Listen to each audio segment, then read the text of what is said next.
Arsenal win back possession, and it's broken nicely to Cazorla, 30 metres from goal, plays it to the edge of the area. Alexis Sanchez goes for goal and scores. That's a brilliant goal from Alexis Sanchez.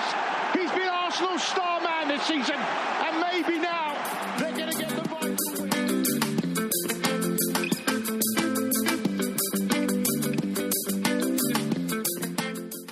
Party in the city where the heat is on, all night on the beach till the break of dawn.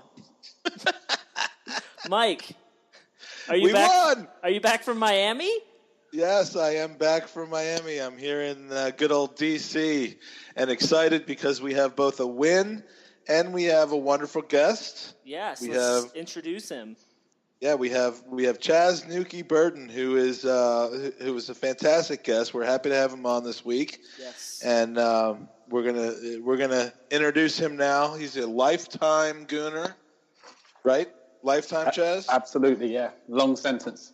Wonderful, and an accomplished writer and an author of a few dozen books. I've written 0 books. He's written a few dozen books, including a handful of Arsenal-related ones, including the official Arsenal supporters book, which is a great read for any Gooner. I mean, if you're a new Gooner or you're an old Gooner, you've got to read this thing because there's some stuff in there that you probably don't know. For instance, Andy, did you know that Patrick Vieira's favorite pizza topping is pepperoni? I did not know that. And given your relationship with Theo Walcott, would you like to hazard a guess on what his favorite pizza topping is? This one really makes sense, by the way. So it does. It does. It's really intuitive. It does, Chas. I'm going to guess he's just a plain old boring cheese-loving pizza guy. You know what? Chas, would you like to tell him what Theo's favorite? That is spot on, isn't it? But he even describes what it is in a really boring way. He says something like, I just like a margarita. He even manages to make a margarita sound even more margarita than a margarita. Yeah, I remember. Some years ago I wrote it, but so, is that right? It's a 4-cheese pizza, which includes a margarita, and he's a useless sack of cheese. And another thing I learned from that book, Chas, is that Andre Arshavin apparently said he had a recurring dream that he is a horse in a field surrounded by guinea pigs. So he's had some mushrooms on his pizza, hasn't he? Yeah. Shocking it didn't work out better for Arsenal. I don't know where that came from. But so, yes, Chas, we're excited to have Chas on. He's contributed pieces for many publications, including The Telegraph and everyone's favorite 442. I'm a big fan of his pieces, including running. You're a big fan of running, clearly. Yes. And a recent article imploring people to stop picking their nose in public. I mean, this is something that I think we all need to get behind. Mm-hmm. Yeah. Yeah, I mean, it's driven me mad for ages, particularly when you're waiting like in the car at the traffic lights or whatever. And people just, I was going to say let rip. They just delve on up there as if there's no one looking. Because I think when you're in a car, you feel like you're in some sort of safe womb. And you just do whatever. And it is genuinely revolting to watch. And if you're, in some other safe womb where you're the coach of Germany and you think that no one's watching you on the sidelines and you just grab every piece of your body and your nose and it's pretty disgusting. So I mean, between the picking your nose and the running, I mean, which is your better case that you espouse? I mean, like which is more important to you? Would you say? Absolutely love running. I mean, it's not an addiction so much as if I don't do it for a few days because I don't know the pavement's too icy or something, I do notice a big dip in my mood, and I love the freedom it gives. But if I could swap never running again for never having to see some dickhead pick his nose and eat it. It's the part in between the eating. It's when you can see their mental process going, what do I do with it now? I will happily have my legs sawn off if I'm never run again, as long as I never have to see it. The decision process is the best. I mean, like, is anyone watching me? And if someone is watching me, do I care? Exactly, and the answer is no. Absolutely. And probably my most favorite part about you as our guest is the relationship that you have with the incomparable DB10. Tell us a little bit about your history and your friendship, I would say, with Dennis Bergkamp. Right, so how it came about was, a very fast run through, about 15-year build-up. I started off writing for an Arsenal fanzine in the early to mid-90s, and it was called 1-0 Down, 2-1 Up, the fanzine. And it was always like the second sort of fanzine, the Gooner, which I think still goes to this day, was and is the main one. But 1-0 Down, 2-1 Up was quite snarky and quite prickly and quite snarky. Yeah, I'll stay with that. So I wrote for that for a while, and then I managed to use that to get into writing for actual football magazines, which I did for ages, and interviewing players in the double year, 97, 98. I mean, that was a great year for me because I lived just around the corner from the ground, so I could walk down, which had always been my dream as a kid, was to be able to walk to the ground. And I was working for a magazine over here called Shoot, which is like a kids football magazine. So therefore, all the interviews had to be with top name players. They weren't interested in like a left back for Hartlepool who had an interesting backstory about astrology or something. They just wanted the pin-up sort of heroes. So at the beginning of that season, I set myself a target that I'd interview every Arsenal player. And so that was just, I mean, what a work target to have. Anyway, this is all regardless to Bergkamp. After some time, I'd done so much football writing, and I started to become worried that I'd pigeonhole myself as a writer. So I actually went freelance, left Shoot, and told myself, well, I'm not going to do any football writing of any sort for a few years until I've established myself in other writing fields. Literally no sooner did I make that bold decision than the phone rang and someone said, I'd never heard of these people or the company. And they said, we're based in Camden and in North London, and we're about to launch a football website, and we'd like you to come and work and run it basically editorially. And I said, I don't think this sounds like the sort of thing I want to do. It's not really the right time for me and all that. And then they said, well, just come up and have a chat. And I said, well, tell me more about it. And they said, no, come and talk to us. So I literally said, I don't know. And then I remember they were in Camden, and Camden, like I'd loved as a kid. So I thought it'd be quite funny to go back up there and see, what it was like now. So the next day when I was due to go, there's a reason for this build-up because it's so close that I didn't get this amazing job. Yeah. I woke up and I thought, I'm not going. I'm just not going. I don't want to do football writing. This is a test from on high to test my resolve. I must not go. In the last minute, I just thought, well, it's a nice day, I'll go.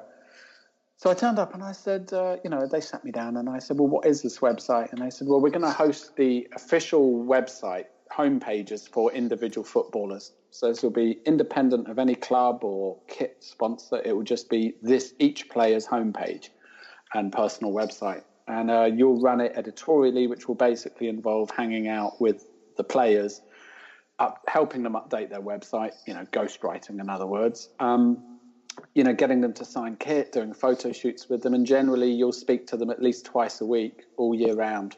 So you're thinking Kwame Ampadu at this point? Exactly. I was thinking, these are going to be like, and they'd mentioned that they had a deal with some Norwegian company, and I thought, this just sounds shit, And then I said, who have you got? And they said, they listed a couple of players who were quite big, like the De Boers and Henrik Larsson. And then they said, and Mark Overmars and Dennis Bergkamp. And I said, well, just show me to my desk and I'll start. So I did that. So that was basically for 2 years. Was hanging out with, predominantly with Dennis. I did do stuff, other players' websites like Gilles Grimandi and even Paolo Di Canio for a while, which was a story for another time. But he was much madder than I thought he would be, and I thought he'd be a complete bloody fruitcake, and he was a billion miles worse than that. He's a podcast favorite, I have to say. We've talked about him on many occasions. I mean, the stories, I'll tell you guys when we finished recording. I'll tell you some of the stories about him. Sorry for the listeners. I know that's annoying. Maybe I'll work out another week which of them I can tell actually on air. But Dennis was great. And we actually became very close, close working relationship because, and the reason why this was a surprise was he is very much the Iceman. And what I was told by his agent was he said he lets almost nobody past that. But once he does, it's almost like an Italian gangster. Like once he does, you're in and you're completely in, and he will be like so cool and so friendly. And so basically I'm trying to think of some sort of, it's just a crazy life. I mean, for a start, he would ring to do the updates for the website. And quite often he'd ring me, it kept happening because he'd ring me at the same time and he's coming back from training. Quite often I'd be like queuing in the supermarket, to buy some sandwiches or something. And I'd have to start the interview there and then on the phone.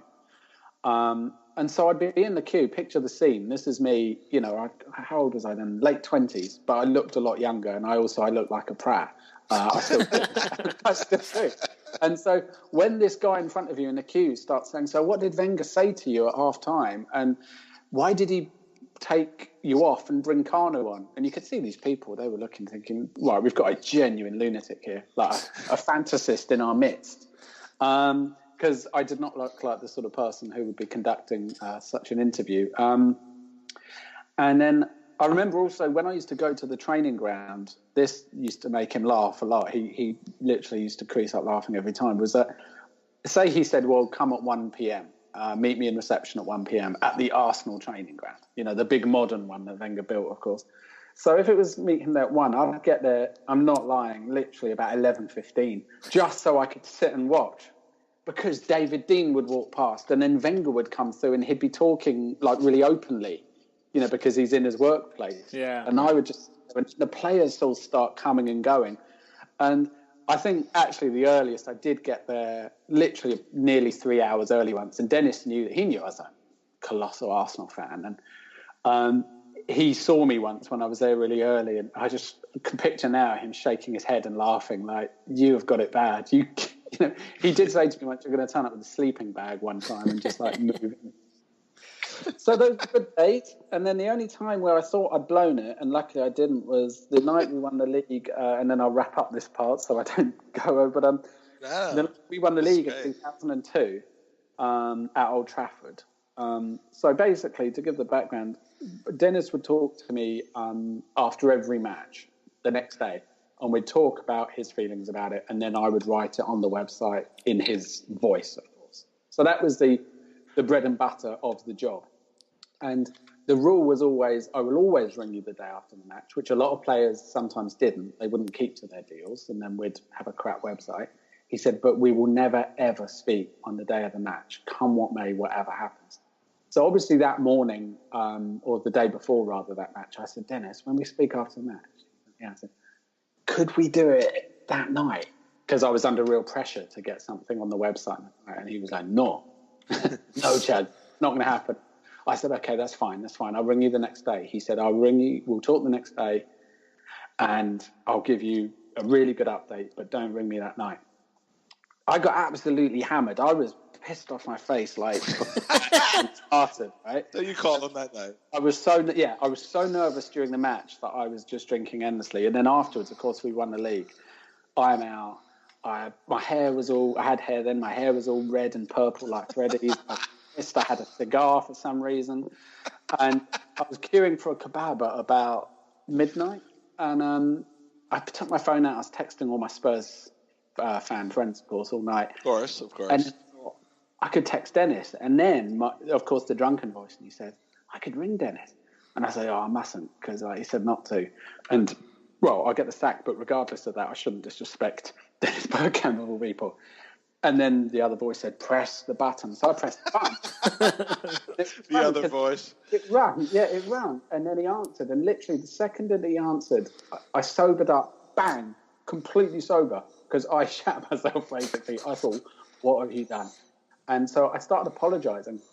And it was funny because he said, Chas, shush, stay on the phone and talk to me. And I said, oh, cool, thank you. I was worried I've annoyed you. And what had happened was the squad flew down from Old Trafford to London to celebrate at a party.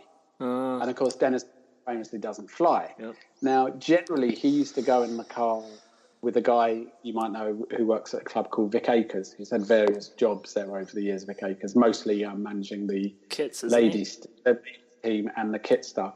Yeah. And apparently, by the way, everyone I know who's spoken to him says that he's literally by a billion miles the nicest human being who ever lived. So I'd quite like to meet him and bring out his dark side, get him drunk and say, "Come on, what do you think of immigrants?" But they, you ever killed a cat? But but he wasn't in the car that night for some reason. Maybe he flew down or something. So Dennis was sitting on the motorway in the back of a car being driven down to London with a guy who didn't like football driving and who didn't want to talk to him about it. And then suddenly he gets drunken Chas on the phone.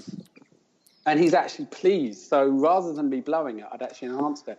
But I have to tell you, I definitely would have told him I loved him at least 20 times during that call, because I did that in my drinking days. I think he knows. I think he knows exactly how you feel. Yes. So. But it was a good. That's fantastic. Awesome.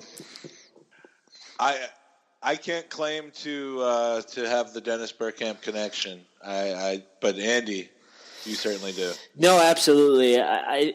For me, I mean, he was essentially one of the reasons that I think a lot of Arsenal fans are Arsenal fans now. I think him, the Henry connection for sure. But I mean, a lot of the listeners know I was born and raised probably in the same area as Chas, and so to be able to have been able to watch him play for the team you've grown up with, it was just an absolute honor. And I hope one day he does return to the club, because it would just, I think, be a great fitting end to his career. And Chas, without getting too much into the info, I mean, how is his current coaching career going? And do you know, does he want to make a return to the league, or does he want to stay over in Holland?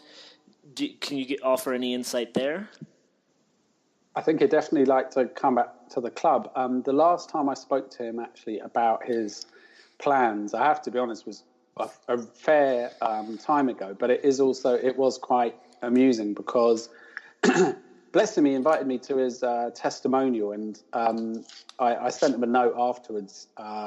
Because we were I was around this table with all these like real proper grown-up football people. And I think they all thought probably the same as the people in the supermarket. Like, what's that dickhead sitting over there for? Little did they know how vital I was. But anyway, I texted him a few days later and I said, he's retired at this point. And I said, he's just retired. And I said, you tempted, can we tempt you into a bit of management or coaching maybe, Dennis? And he texted back and said the same that he'd always said to me, which is absolutely no way. I'm not going anywhere near any of that. And basically, I'm now going off to live my life. The idea of coaching doesn't appeal, and I don't want to have anything to do with the game anymore. And then he texted me 3 weeks later, and he went, "I've never had 3 more boring weeks in my life. I'm definitely going to look up about coaching." And so I think that he would like to. I think that I've genuinely not spoken to Dennis about this, but I do get the sense that, I'm sure you guys have too, probably reading between the lines, that there's a certain amount of needle between some of the former legends and Wenger. Mm-hmm. It feels as if they feel like they're owed something, and he doesn't necessarily agree. And then there was, of course, 2 of them dipping out of that Legends game recently. Yeah. So I imagine some of these guys will have probably more of a chance of getting such a rote in after Wenger goes. Yeah, absolutely. It'll be interesting to see what happens, especially managing a team like Arsenal and not having the willingness to fly. How would that affect, continental play? Because unless you leave a couple days early, you just, if we played Zenit in Champions League, we're not going to have a manager,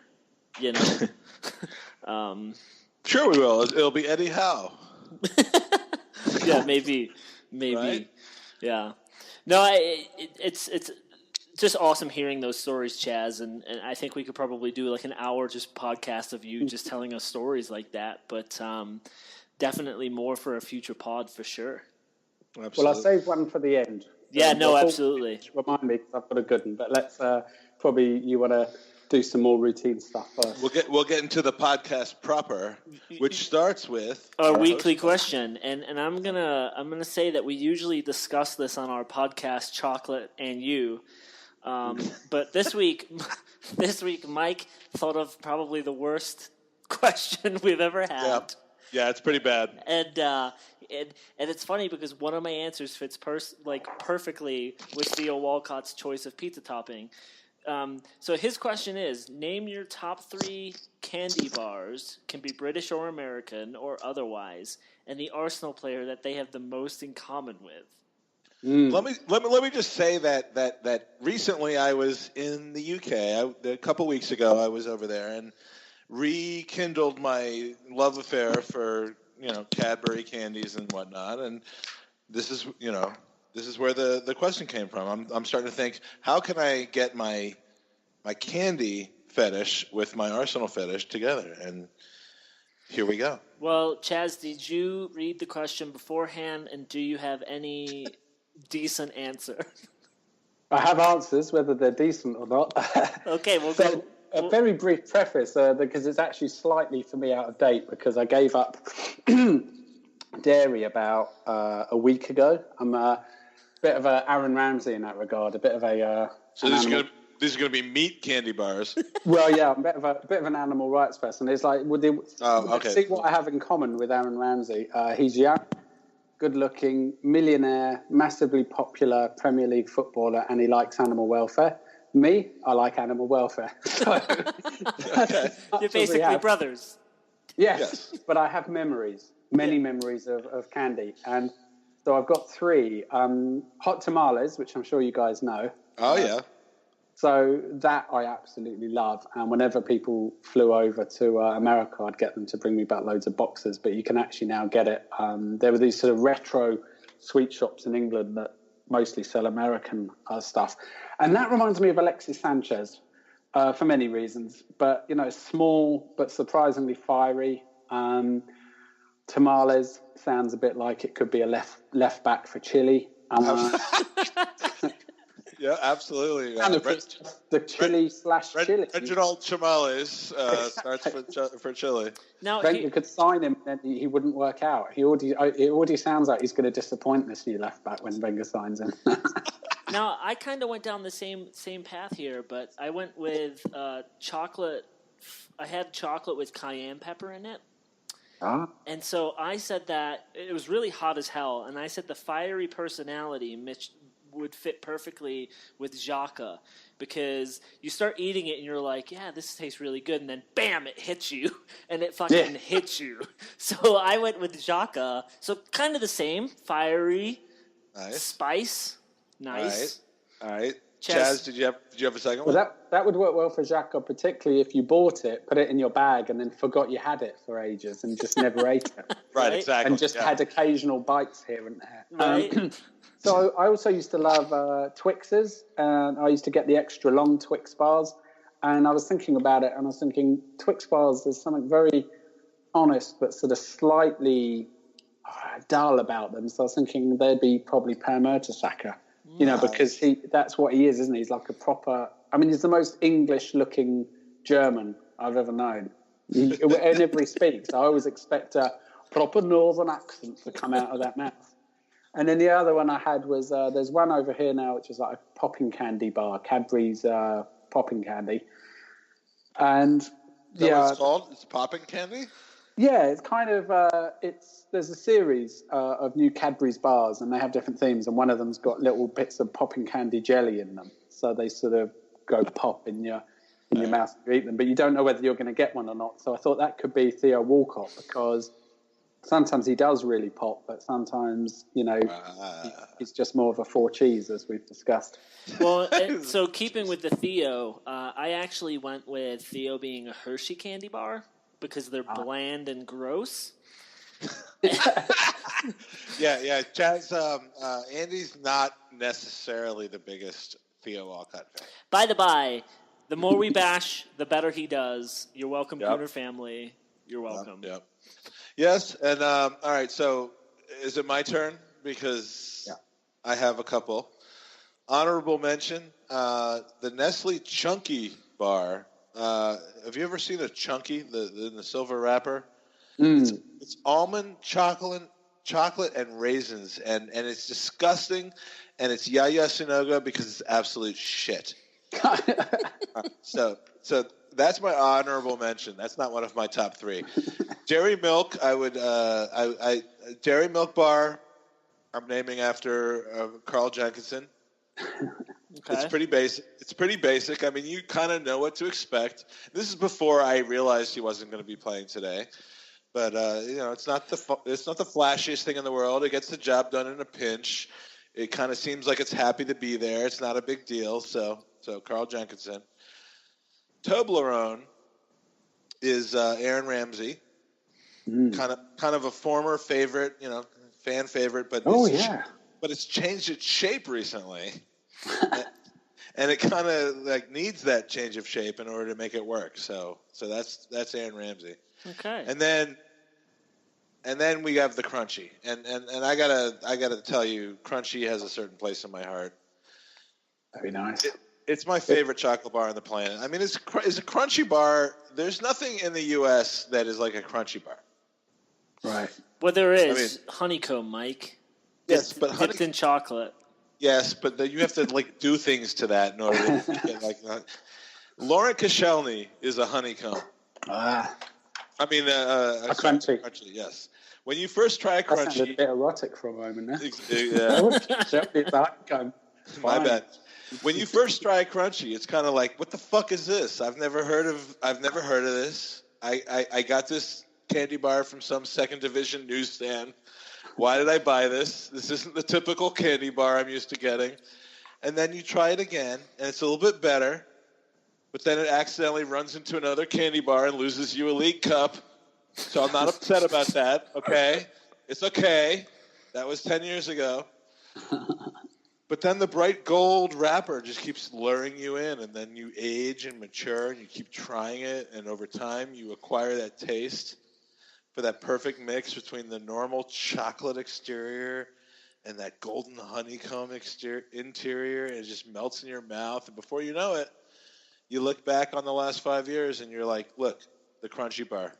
It's my first choice candy bar, and it's a candy legend in the making. So that is my way too thought through rationale. That's properly thought through. You put effort in. What you did, Mike, is you made up for the shit question that you invented. I may or may not have just had an orgasm. With your honey Koscielny. Yeah. Honey well, yeah. to dampen your orgasm, let's move on to the PSG match. That's going to dampen. Yeah. Am I correct in saying that Arsenal scored 2 goals without actually taking a shot on goal? In open play? Yeah.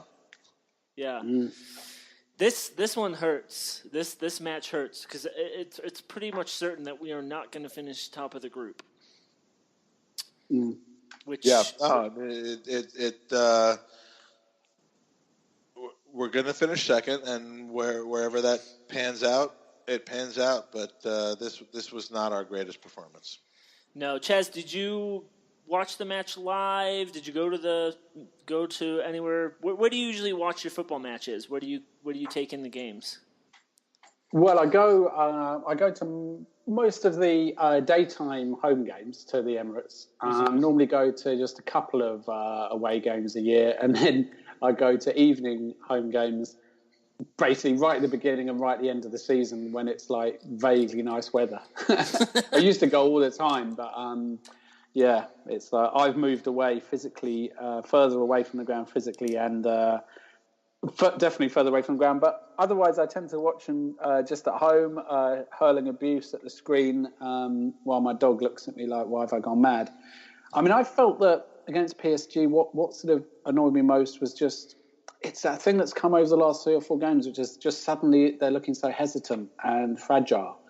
And for a large part of the season's still very young, but for a good run prior to that, there was a real, fieriness and almost an intensity to it. And then we've just become, hesitant and nervous again. And admittedly, the games that we're talking about, that particularly PSG, of course, here, but I think, you could say the same perhaps about Man U and Tottenham. They are big games, but, when we're playing those sort of teams in April and stuff, we're going to play Spurs, for instance, in April. That's when, the nerves should be kicking in. At this point, we shouldn't be this hesitant. And frankly, it was only Cavani's... and I think he fluffed a load of chances in the first leg. So really, he's single-handedly redefined our Champions League group for us, because they could have easily beaten us in both had he have not fluffed his lines. No, absolutely. Absolutely. He could have definitely done some damage in both those matches. It was one of those matches of just, from both sides, pure luck and just being unlucky, because the Iwobi deflection for the goal, I kind of feel Ospina was maybe a little bit at fault there, because he should have, well, it's hard to say in the moment, but it doesn't appear when you rewatch the highlights, he's screaming, leave it. So he doesn't really give Iwobi the indication of this is just I'll pick this out of the air. But it was just one of those matches, and like you said, the last 3 weeks, we have just looked like a team that's flat. Maybe it's the international break, but it just feels like certain players just don't look into it, and the whole team just like Ozil, for example. The second half today, he looked decent, but for the last couple matches, he's just looked like he's been flat, and he's really our go-to guy to push us forward and change the match, and I didn't see that from him in that PSG game. No, there wasn't. He's. People talk so much about heat maps and all of these new concepts. What I always want is I've seen all sorts of. I've been Arsenal fan since 79, and all of us, we've all watched so many different standards of teams, particularly over the last 10 years. When you think about some of the really crap ones, and over the last couple of years we've actually had a very talented squad and talented team. But all I want is whoever's out there to look like they give a shit and to really, really go for it. And I hate to say this, it feels almost like sacrilege, but Spurs last year, particularly last season, and Leicester, whenever you watch them, whatever the match, they almost invariably look like they were absolutely desperate to win, and like they wouldn't be anywhere else in the world other than on that pitch. And there's that intensity, and I feel almost annoyed because we haven't normally had that over the last couple of years, and then they sort of teased us almost for about 8 or 9 games this season. Arsenal did by looking like they were going to do that, and then it's dropped off. And the only time I can remember it really, or the main time I remember it recently, was the beginning of the 2013-14 season. When Ozil first came, and when Giroud was knocking those balls down and Ramsey was running onto them, and that was like for half a season. But this feels like it's barely lasted a quarter of a season, and I don't know how they get it back. No, I think they get it back by a big win. By taking a team, and we've had a couple in the past couple of weeks where that could have been generate a lot of buzz, and with December and the fixtures we have coming up, it's like we're starting to play some of those teams that are struggling, and it'll be interesting to see what can pick this squad up. Mike, what were you about to say? Well, what do you think about? I mean, in the first half of the game against PSG, I noticed that we had absolutely nobody pressing up top, and so when Giroud's playing up top, there's a definite strategy there, and it doesn't include pressing. Every time that they get the ball in defense to rush against them and make them make a mistake. I mean, we'll talk about today's game in a minute, but I would argue our first game came from our first goal today came from pressing on the defense and having them think twice about what they're doing. With Giroud up top, I just don't see it, and we can't do that with Alexis on the wing and Giroud up top, and so Ramsey's dropping and helping our defense. We're starting off flat that way. I thought we looked really flat. From top down, we didn't have any transitional play. So you expect Ramsey to kind of fit into that Cazorla mode where he comes back to get the ball and he moves it forward. And I just felt like there wasn't any transition. And whenever our defenders got the ball, there was no help. There was no interplay, so we were just pumping it forward. So we started off really flat. And I thought Sanchez looked poor on the right. he looked out of sorts. And I think the biggest thing when we do that I don't think Giroud has that natural pace or the ability to pop like Sanchez did today, where he can close on a right or left back or center back, where they look down to receive the ball, then instantly Sanchez is usually there, right? And so they have to make a quick decision. Giroud doesn't have that speed. They look up and they're like, oh, he's still 5 yards away from me, I can play it out. Yeah. And he's massive as well. You see him coming a mile off. Sanchez still has that sort of slight ninja element to him where, he's in their face before they even know it. And part of that might be because he's so small, whereas with Giroud, especially this ridiculous beard. But, he's not got that element. They're so different. I can't remember a time. I mean, probably if I thought about it, there would be, but I can't think off the top of my head of a time as an Arsenal fan where we've had two such different, options. It's like there's no parity between it at all. Like, do you know what I mean? Like between Sanchez and Giroud, which you play up front, it changes everything. Well, we had it kind of when Bentner and Van Persie were our two center forwards. One was just absolutely shit, and the other one was world class. But you're right. We have two completely different strikers, and that's not something we've had in the last 10, 15 years. We've always had like-minded strikers up front. How do you guys think Iwobi dealt with that match? Because you kind of saw a little bit in the beginning where he had some confidence, and then there was that one moment where I felt like he could have taken a shot after he dribbled through a couple PSG players.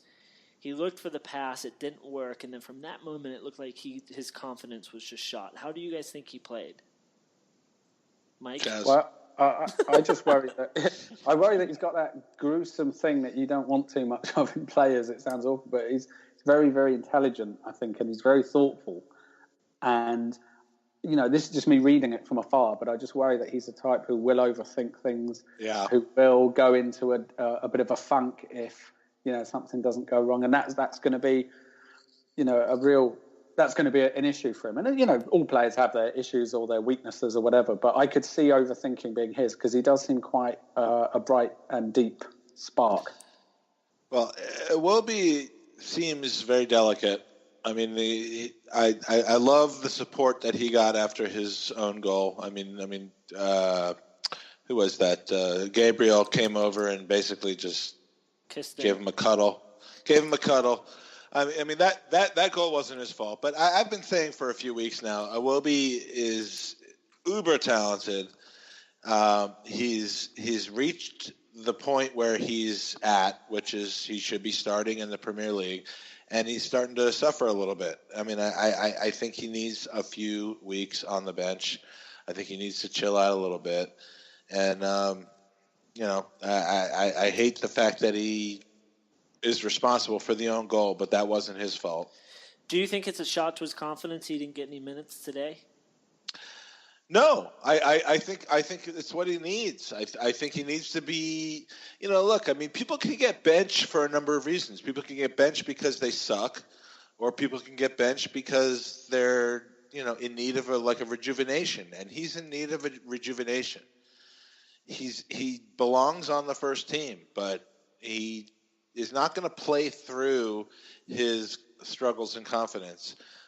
He's going to need to step back from it and then get inserted back in the right situation again. I think he needs to step back a little bit. I will say, because I follow him on social media, and he's a really big Snapchatter. And he did about a week, we'll laugh, but about a week ago, he did put on there, I'm going to take some time away from social media. So I don't know if that's just because he's bored with it, or if he's noticed there's a dip in form and he's thinking I need to show these fans I'm trying. I don't know if I'm reading into it too much, but hopefully he is that intellectual player where he does see this dip and says, okay, what can I do to improve? But he is going to be an Arsenal player for a long time. Mm-hmm. He's not one of these short-term guys. He's not Serge Gnabry. He's going to be here for a long time, and he just needs to. They need to manage him correctly because, he's got an incredible amount of talent, and he just needs to not have it put too quickly in front of him. Yeah. One thing that really bothered me in this match was Aaron Ramsey's back pass. I felt like we had Jordan Henderson on our team for the majority of the match, because every time Ramsey got the ball, instead of moving forward, I felt like he kept going sideways or backwards. Did you guys notice anything about that? Chas? Not so much in that game, but I do feel like he's on this endless roller coaster from the moment he signed, for the club. He's had so many high points, and then he's had these low points, and where we've all moaned about. I've never quite known a player like him in that regard. And at the moment, I just think that everything about the midfield has become so cramped, and there's endless talk about what his role is. Now you look at someone like Santi or Xhaka and El Nene, all these players have the advantage of they know what they're going to be asked to do. They're very rarely going to be moved around. He's not going to put El Nene anywhere near number 10. He's unlikely to move El Nene out onto the wing. Yet with Ramsey, he's got such versatility and ability that I think that I just worry that he doesn't really know what his best role is anymore. Yeah. And that's got to be a little bit on Arsene as well, to help him figure that out. For the two of them to sit down and say, this is where I want to play. And we all know he wants to play Ozil's role, but that's not it. So Arsene needs to sit down with him and say, look, we have a gaping hole in Cazorla being hurt, so we could slide you in there and see how well you fit in. I was a little bit surprised that Xhaka didn't start in that match. I felt like the El Neni-Coquelin partnership, the Ramsey-Coquelin partnership in there wasn't great. I wasn't too impressed with it.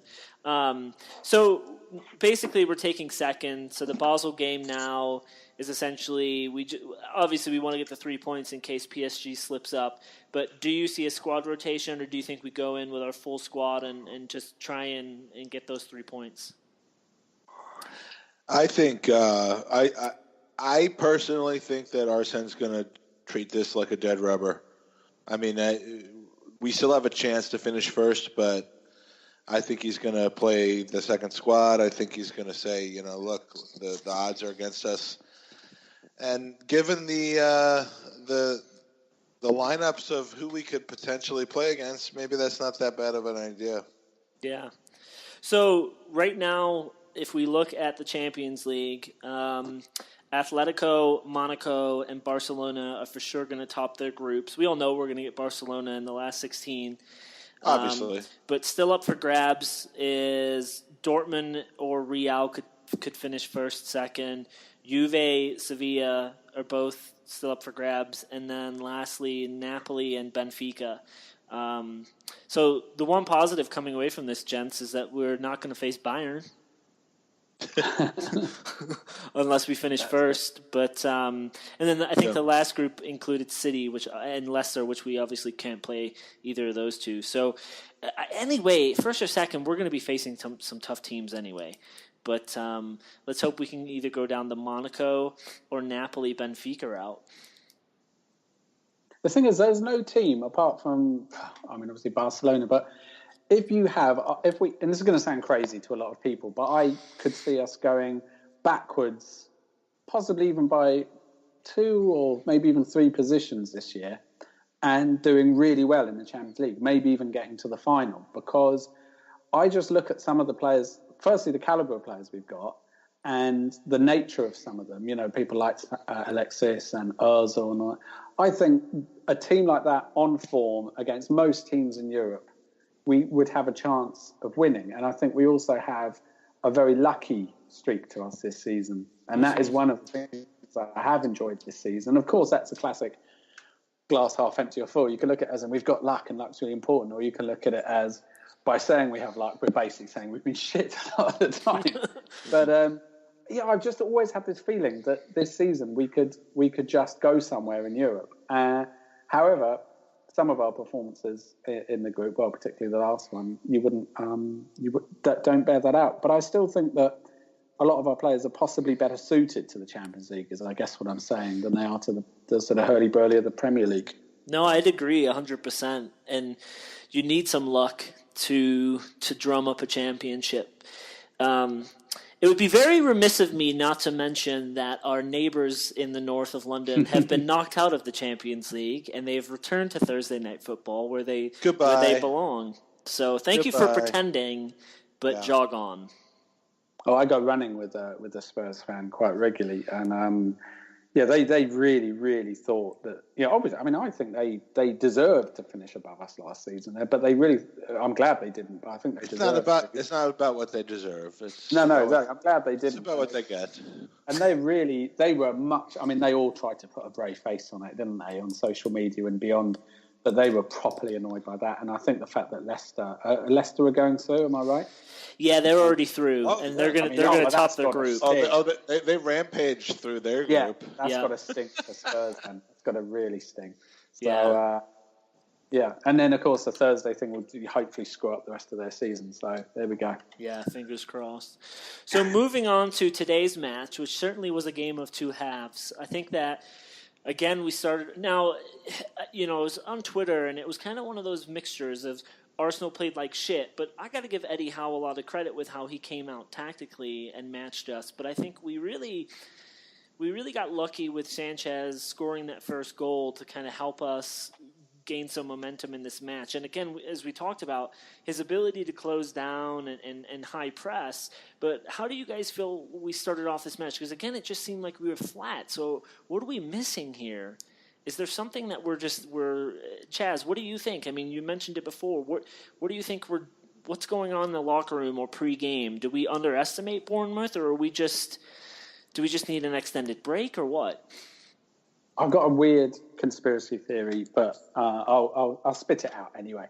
I felt during that sort of 8 or 9 match run a little while ago in this season, when we were doing really well and when we were really on fire and we had that intensity and that pressing and different tactics and all of that, I felt during that time that Wenger had made a decision that this was his last season, and that therefore lots and lots of things were changing. The policy over the summer changed, that more players were bought than perhaps he might have done in previous years, in numeric, certainly in number. And then we suddenly start doing these new tactics, and there's this intensity and there's this focus and excitement. And then suddenly it dropped off, and I suddenly felt like, we're back to kind of where we've been all too often over the last 2 to 3 years. And I have this theory that basically he signed a new contract, and that was when it all dropped off. Because it's not, I mean, it is pure speculation, and it is a bit of a nutty theory. But, I have noticed at times how suddenly things really, really ramp up and then ramp down again. And they often do seem to be around different things. Like you see it individually in Walcott, as we all talk about often, how he never plays better than when he's negotiating his next contract. And perhaps that's the only sense I can make of it, that Wenger decided at some point, this is my last year, so I need to put aside all my stubbornness and try new things and put on subs earlier than the 70th minute. And then suddenly he was like, actually, I might stay 2 more years, so don't worry about it so much, guys. I'm not so into it anymore. I don't know. Perhaps I'm being harsh. I'm a big Wenger fan, but that's the only sense I can make of it. And I don't think it is that we underestimated Bournemouth, because we came out with that same sort of ploddiness and lack of focus, I felt, against even bigger teams. So I think it's regardless, because I feel like we started not dissimilarly even against United and PSG as we did against Bournemouth. Agree about Eddie Howe though. He's great. And today was the first day where all the talk, which we hear a lot, that he might be in the running to replace Wenger. Today was the first day where I sat there and thought, actually, this isn't completely insane. Yeah. This sort of makes sense now. Yeah, absolutely. What did you guys think of our starting 11? Because Mike knows me. I wake up about 2 minutes before the match starts. And so he texted me and said, you're going to really like this lineup when you wake up. But I really liked the Ox and Theo on the left and right. And I thought for the most part, neither of them had a huge impact on the match, but both of them I thought played well enough with their speed and their ability to get around defenders. But seeing that starting 11, Mike, what were your earliest thoughts on that? I liked it. I mean, I woke up with a little bit of a confusing mentality, because I've seen a bunch of people in the lineup that I wasn't expecting to see. El Neni in there, which I wasn't expecting. Mm-hmm. Saw Debuchy, obviously, but as far as the front is concerned, I thought it was on target. It's nice to have the rotation and the depth, because we haven't had that in the past. We haven't had the opportunity to see a lineup change like this and go, hey, I'm actually really comfortable with that. Typically we're like, oh God, they're playing. But how unlucky for Debuchy. He worked so hard to get back into the squad, and he's basically the Diaby of our current squad. Abu Debuchy. And Matthew Diaby. Matthew Diaby, yeah. We've claimed one each, haven't we, between us earlier on? Exactly. We were tweeting that at the exact same time. I was very excited to see Debuchy play, and I was looking forward to him reclaiming his spot. No, and that's tough. But I will say I have major props for Gabriel to come on, play in a position he very rarely plays. Even Wenger said after the match he saw one video of him playing it right back, and it looked suspect. But I thought he actually did really decent, and he held the position, and we didn't see as many bomb forwards as we're used to with Bellerin, Jenko, or Debuchy for that matter. But I thought he did pretty well getting in there and playing in that position. Yeah, those are really weird, situations for players, isn't it? To be suddenly thrown on in that way, to literally go from sitting on the bench probably quite absorbed in the match to suddenly thrown on, and like you said, in an unfamiliar position. Certainly I don't recall him feeling like he did anything wrong. I think it slightly unsettled the team a bit, but that's not his fault. About Debuchy, I really wanted to warm to him that summer when we bought him. Mm-hmm. We bought about 4 or 5 players that summer, including he came the same summer as I remember as Alexis and Welbeck, if I remember right. And he was actually weirdly. It's not often you get that excited about a defender, but he was weirdly possibly the player I was most excited to see, because I'd seen him play for France. I quite liked his spiky haircut, and I thought he looks like he could be a bit of a nasty sod. And I'm always up for more nasty sods in our team, because, like Graham Souness said, we've got a team full of sort of dream son-in-laws for mothers. Totally. Although perhaps less on that, but certainly when Souness said that was absolutely 100% right. And just hasn't worked out. But when he started bitching about Wenger last year, I think that put me off him, to be honest. It felt like he was sort of blaming all his woes on Wenger, and his real problems are that he got injured, he was out for ages, then he came back. Stoke tried to murder him, which is what Stoke do. Yeah. They tipped him over the side that time, and now he's come back again. And I think, like I said, he was so sour about Wenger. I think this was towards the end of last season. I think he was trying to, get a move. So obviously I still feel very bad for him about, what happened today. And for the squad, it's not great either, because his ability is, throughout his career can't be questioned. But I don't know. He's probably the player in the current squad I'm least connected with emotionally. Yeah, I would agree, and I would echo your sentiment on when we signed him, because at the time, if I remember correctly, it was right around the time World Cup, and he was pushing Bacardi Sangria for that right back position within the French national team. So Sangria. It was like we were almost thinking, hey, this is an upgrade, as it's an upgrade from that, and just unfortunately that injury issue has just dampened.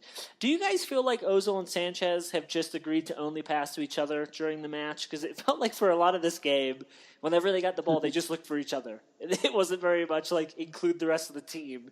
It was, I don't care if you're 75 yards away, I'm just going to ping it to you. And they did it to great effect, but they must have a little, the TV commentator here said that Sanchez in a recent interview said that the two of them feel like they have ESPN, where the two of them can just connect with one. And I know that's not what it's called, but they have that telecommunication where it's just like, hey, I know where you are and I don't have to look up. And so I just felt like they were easier passes the two of them could have made. That's, I think, my point.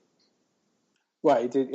Sanchez made that amazing one, didn't he? But you are right. But I think that this is an upgrade of inclusiveness from Sanchez's point of view, because I felt that for a large part of the first 2 years of his Arsenal career, he only passed to one person, and that person was Alexis Sanchez. He was basically he was in a team of his own, and it was sort of I found it always quite infuriating in that first year. And I wrote a piece about it for 442, a sort of a counterintuitive piece about him. And I expected everyone to go completely mental. But I just saw how his selfishness and self-determination, like, just give me the ball and I will do everything, that really hurt us in his first season with us. And the trouble was that because how he goes about the game is proper crowd-pleasing stuff.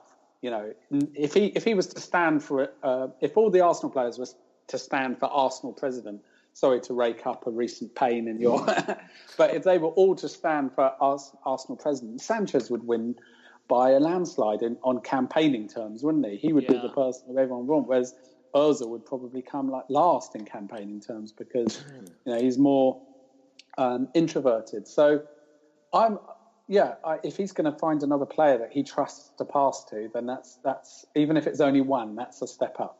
Yeah, absolutely. For me, I thought Xhaka had a really good match again today. I was really impressed with him, specifically in the second half. But I thought he and El Neni did a decent job in there, the two of them. What do you guys think our best combination in central midfield is? Because we're starting to see a lot of different combos coming in. But how do you think the two of them played together? El Neni came in today and played a position that he hasn't been playing for the last couple games, which is as the Coquelin.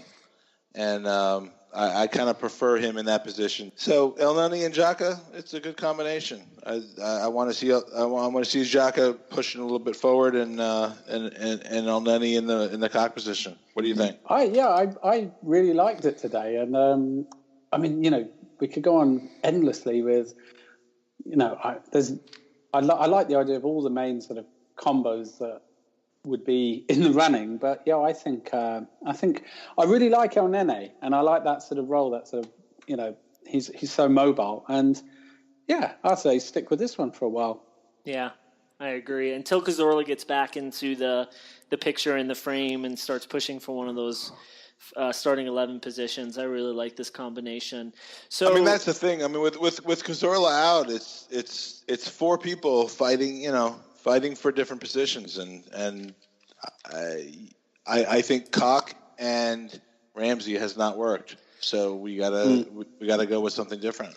Absolutely, and hey, at least we have four players vying for two positions, because in the past we were always stuck with two or three players, maybe one of them niggling injury, so it's nice to have that. Mike, I know that there was a touching moment that you really liked that was a non-playing moment. And I'm assuming everyone got to see watching on TV, but why don't you walk us through your favorite moment of the season?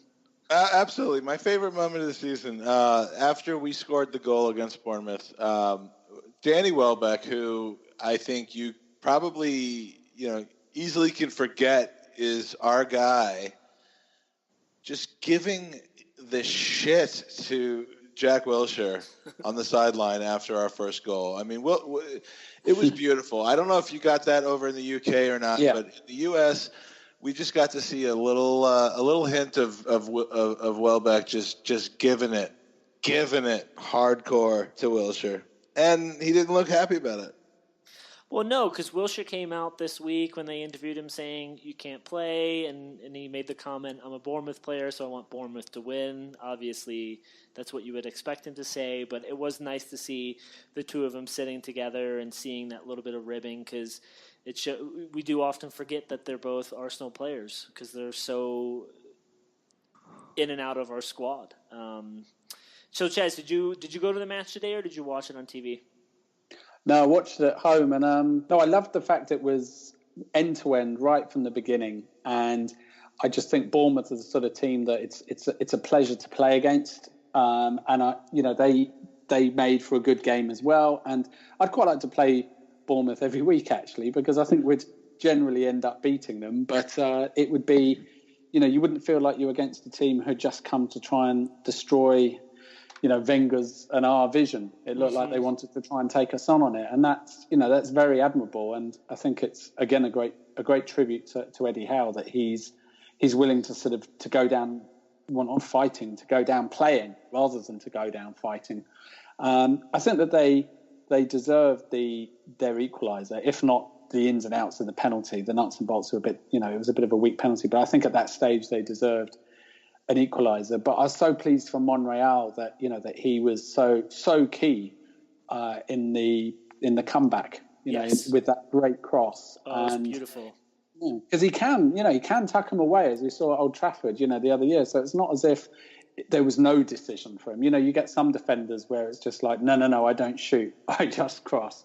With him, he could have had a shot, and he did it, and his joy was clear to see. I always think he looks a bit like a sort of a former boy band member who's just sort of come out of rehab. That slightly haunted look in his eyes. But he's been getting a few question marks recently, and I've seen on Twitter and among some sort of football websites, and I just think that's a load of nonsense. And so I think he's great, and I was glad he did. I was glad he got his comeback moment today with that cross. Yeah, no, the cross was absolutely beautiful, because when you watch it in full time, he takes it in stride, has the ability to notice where Theo was and get that cross in. So absolutely well played by him. And before we move on, another crucial moment in the game was that check save, because that could have really swung momentum. So really well done for him too. I mean, that was an absolute worldie. And so I think that John Terry said, hey, Czech's gonna save you matches and add you a lot of points, and that could have been one of those moments right there.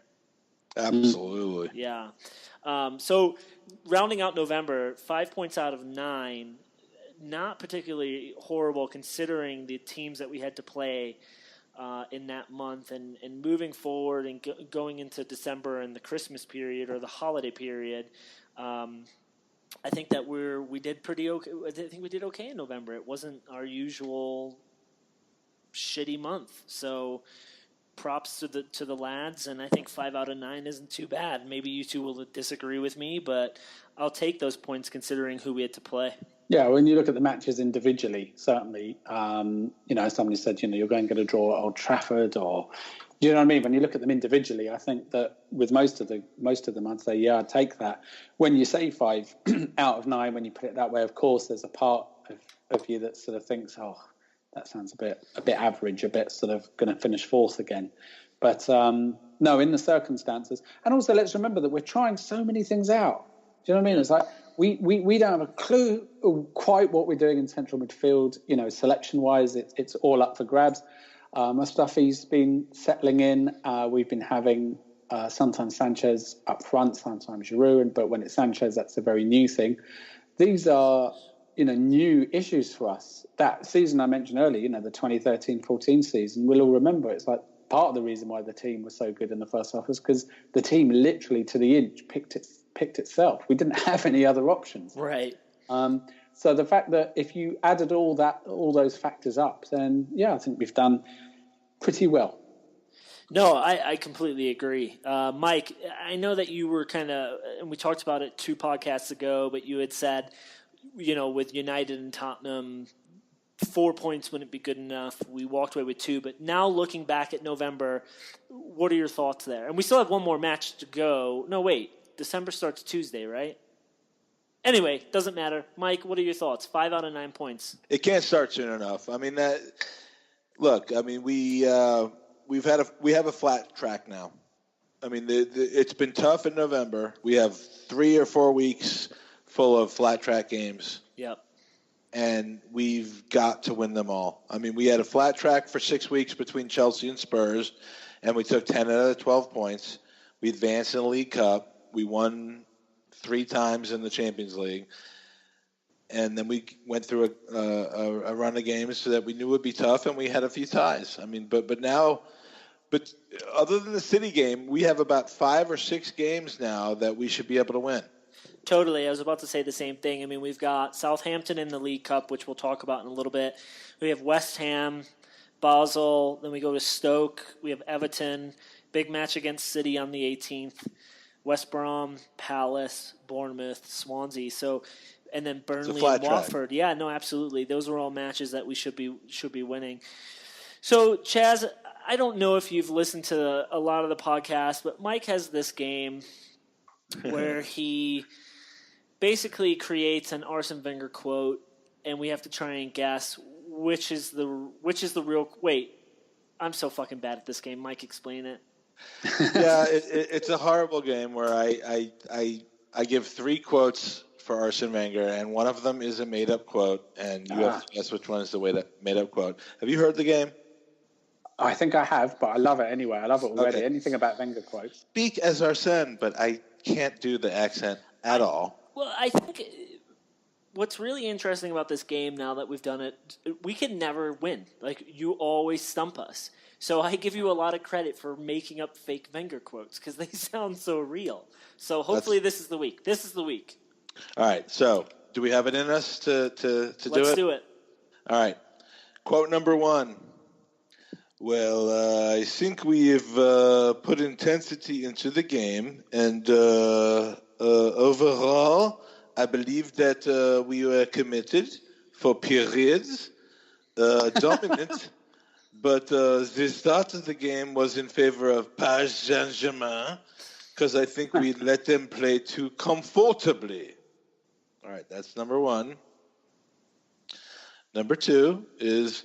It's a 2-2. It's, of course, disappointing because we are 2-1 up, but we played against a good team with top technical quality, and that's it. Okay. And then number 3, look, he has a competitive spirit and maturity well beyond his years. I would put him in that position if that was not so. I think he puts his behind him and comes back stronger than ever in his next game. So we have to guess which is the made-up one. Just straight in guess.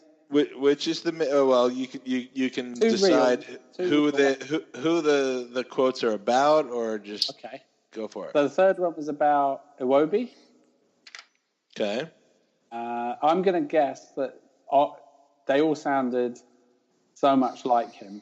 But weirdly, your voice as him was so much better with number 2 and number 3 that I'm going to say that somehow some sort of energy channeled, and number 1 was the one that was made up. Okay. All right, so Chaz has gone for number 1 as the fake quote. And Andy? Yeah, I'm going to just go with Chaz here. I'm so fucking bad at this. Once again, fool you, because... Number 3 is the fake quote. He said nothing. I'm sure he probably said something about Iwobi, but it wasn't that. So right. Well, you win again. Yeah. Look, he has a competitive spirit and maturity beyond his years. I wouldn't put him in that position if that was not so. I think he puts this behind him and come back stronger than ever in his next game. You see, I think he puts this behind him. That's so Wenger. That phrasing. That's why I thought it was real. So it basically means you rocked it. Yeah, absolutely. So we have you've stumped us again, Mike. And yeah. Well, what are you gonna do? So let's go to some listener questions. Question from Dougie Cazorla, who's a good friend of ours from Syracuse, who says, if we were to change our base 4-2-3-1 formation, what would you like to see us change, and to which player does it most benefit? I still love 4-4-2 as a formation. And so I guess the player it would probably most benefit would be, it'd be either Giroud. Yeah, it would be Giroud, because it would have to be, realistically, certainly now if we went to that with the players available, it would have to be Giroud and Sanchez up front. Although it could yet have a twist in the tail and benefit Walcott. If it got, him, he's given up the goats on going up front, but maybe it would give him another role there. But I'd love everyone to go back to 4-4-2. I miss those days. It will eventually, right? But if you were going to put Theo in the 4-4-2, would you have him play that Griezmann role that France had, playing off of Giroud, so he would be Giroud would be that holding forward, I'm assuming? Yes, I think so. Yeah. Well, 4-4-2 in honor of Chaz and the website that he writes for, I think is the right decision. I've given up formations. I promised earlier in the season that I was just gonna go with whatever was put in front of me. You did. Yeah, I did. I had all kinds of opinions, and then most of my opinions were about Alexis not starting up top. So anything that gives Vlad Dragomir a shot, I'm in favor of. I mean, look, that's the lineup that I want. So I'll go with the Vlad Dragomir option. That's exactly. So we have another question from Alonzo Spencer, who asks, what midfield would you put out during Arsenal's Capital One Cup tie with Southampton midweek? And now that we're deeper in the tie and we're going into the quarterfinals, do we start looking at putting out a more senior lineup? I'm going to say no to that. I still want to see some of the youth get their opportunity. But I'll answer the question and give you two a little bit of time to think about it. But I would still like to see the likes of Jeff get an opportunity, so I'd maybe put him on the right. I wouldn't mind seeing Iwobi get I know he's a first teamer, but getting a run as well. So I'd put him on the left. And then maybe, I guess I'm kind of contradicting myself here, but maybe putting Ramsey in that Ozil role and giving him the opportunity to play as a central attacking midfielder. I think he'll probably stick with a younger team at this stage. I wouldn't want him to. I'd like to go, to take a ramp up, partly because I just think it'd be nice I'd love Wenger to win that trophy. I mean, I wouldn't want it to stop at there for the season, but I'd love him to win it just because I think domestically, it's the only one that he hasn't won, despite getting to two finals. I mean, I would say I'd have almost any first teamers in there apart from maybe Ozil and Sanchez, Giroud, Koscielny. I'm trying to think where we're really vulnerable. I mean, I wouldn't want to risk any of those. And unless we got to the final. But then again, psychologically, it's really, really hard on them if you then go and drop them for the final. And we've seen how Wenger, in the FA Cup, both years, when we won it recently, he had that deal with the goalkeepers, didn't he? And he stuck with it. So you'd have Chesney weirdly dropped in 2004, or not, in 2014, against all sort of the overall season. And then the following season, he then comes back when he's not been the factor. So... yeah, I would personally go for a stronger team, but then, I'd probably have a pissed off dressing room. So what do I know? Now going to wrap up the podcast with the picks of the week. Mike, what does the league table look like? Well, we got a pretty even week last week. We had Andy with 4 points. We had me with 4 and Adam Hoffman, who was nice enough to join our pod last week, with 3. So we have 32 for Andy, 27 for the guest spot, and 23 for Mike. But did anybody break their penis? Because, I mean, that was a big part of your picks last week. Yeah, and as I texted you earlier, until there can be full penal MRI examinations, we just don't know. But I'm assuming at least 2 Chelsea players did. Chaz is probably like, what the fuck, these guys are. Well, I mean... last week, by the way, we had me pick 2-1 City and mention that one of these games where Burnley scores a little too early, City ties it up late half and then wins it in the second half. So, I mean, that did happen, did it not? It did, and how lucky did they get with that goal? But as Henri said, it doesn't matter how it goes in; it just needs to go in, right? Needs to go in. So we got some big matches this week. So. I'll let you start it off. Yeah, Chelsea at Man City. Andy, what do you got? This is going to be I'm excited to watch this. I'm going to go 1-1. That's an interesting We're going to claw back some points this week on Chelsea. All right. Well, I have 2-1 City. I got Chelsea scoring a little too early with Pedro. I got Gundogan tying it up just before halftime. And then they go ahead on a 75th minute goal by Kevin De Bruyne against his own team. Okay. Chaz? So, Chaz, what do you got? I'm going to go for 2-1 to Chelsea. And if genital mutilation speculation is compulsory, I'll say John Terry will sit down awkwardly and then splatter his own scrotum. Now, will he be sitting down after he misses a penalty, or... I think he'll sit down like William Gallas did that time. He'll just randomly just give up down, and then it will become visible to everyone in the crowd from his wincing that he's sat down on his own jewels. Sure. Well, we need the scrotum to be involved. So Yeah. Man United at Everton. Man U at Everton. Oh, man. This is a tough one because both teams look absolutely shit, but I'm going to go 2-0 United. Okay. So you have them kind of getting back onto form. Yeah. Does it save Jose's job?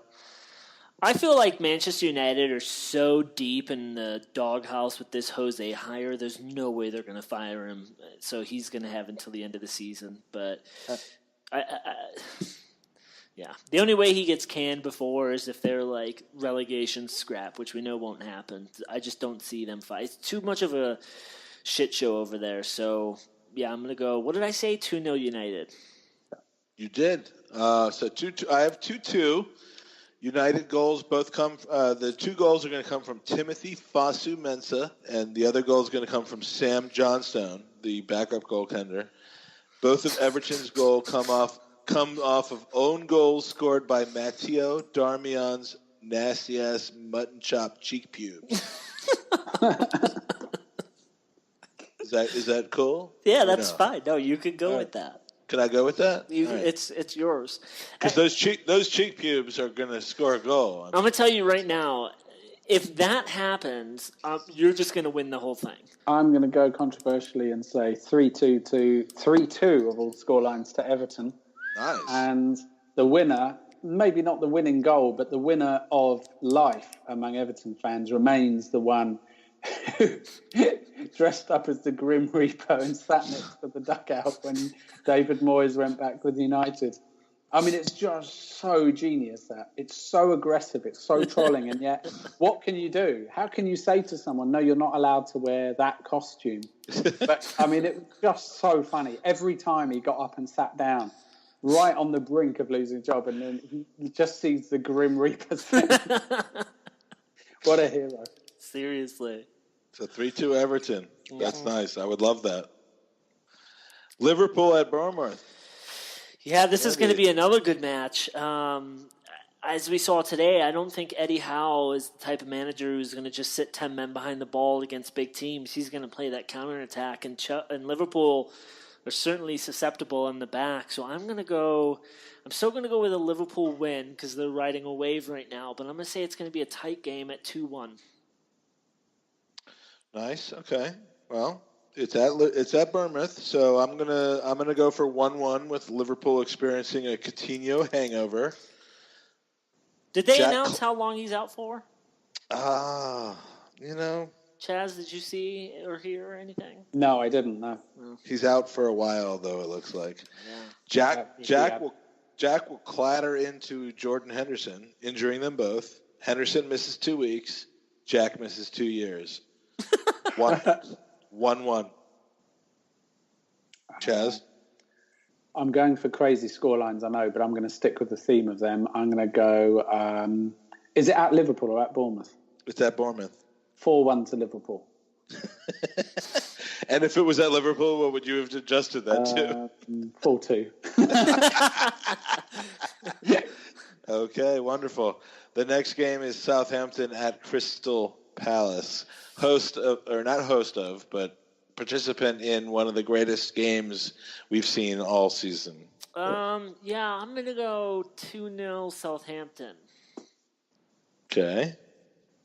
Any particular reason? Or? Just Palace is shit. Okay, well, I'll go with 2-0 to Palace because Southampton is shit. And I think that Southampton's first team will be tired against, after their 120 minutes against Arsenal's reserves in the midweek. And they will have nothing left but to capitulate 2-0. Chas?